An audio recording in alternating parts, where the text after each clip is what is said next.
Operator overloading in the Rust programming language is implemented via traits within the standard library. In this lesson, we will do this using the add trait.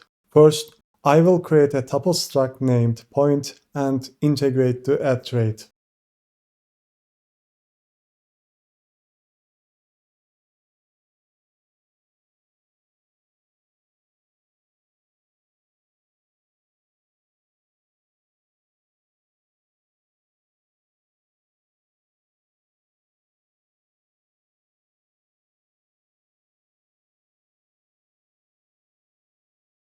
Now, let's define two point type structs and print the result of their sum.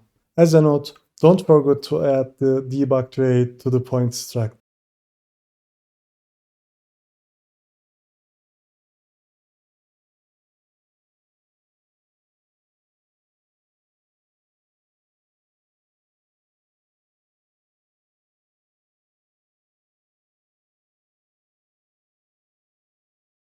Trace within other operators can be integrated with similar logic. You can also do operator overloading with traits such as move, sub. See you in the next lesson.